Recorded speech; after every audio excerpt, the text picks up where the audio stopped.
The welfare of cattle in feedlots is the highest priority for feedlot operators and Alpha. The Alpha shade policy is that all cattle in Australian feedlots should have access to shade. The aim is to have that in place by 2026. Shade has a huge benefit when it comes to the risk of cattle heat load. Shade seeking is a really strong natural behaviour in cattle. So if we can provide them with that shade, then they can actually fulfil that natural behaviour they've got.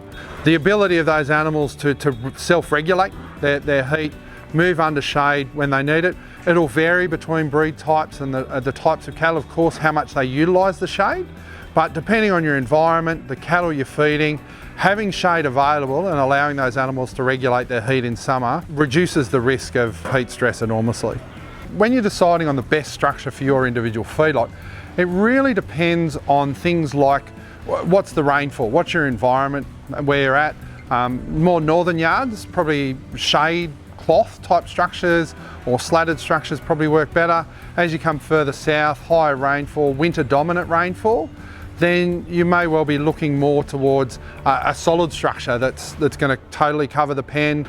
In wetter environments, shade can cause issues with pens drying underneath if it's a shade cloth type structure. And that's where I really encourage feedlots to consider some of these solid alternatives that are out there. There's options that are available for those higher rainfall areas, and it's where we start to talk about it's a shade structure, but it's also providing shelter to the cattle in those wetter and cooler months.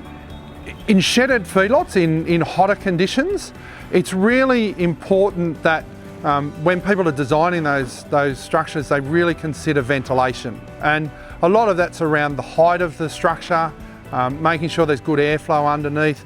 Most of the structures, the modern structures now have like a ridge capping on the top of the structure, which actually draws air through. So you're really considering that, how is air going to flow through that structure? How can I capture the most air and get that moving? And there's a lot of structures out there now that do that really, really successfully. And they're engineered and designed to actually maximise airflow.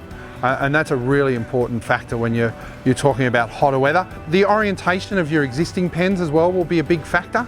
So if you've got pens that run north-south, then you've got more options with your shade structures because your shade footprint will move across the pen during the day.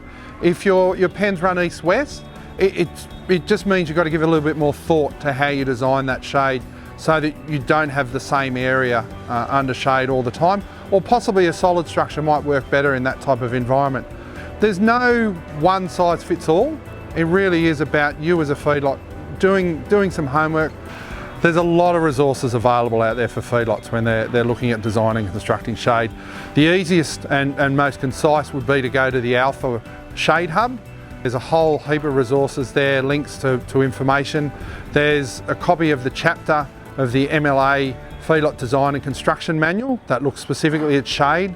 There's also a chapter there that looks at covered feedlots. So both of those are applicable for this.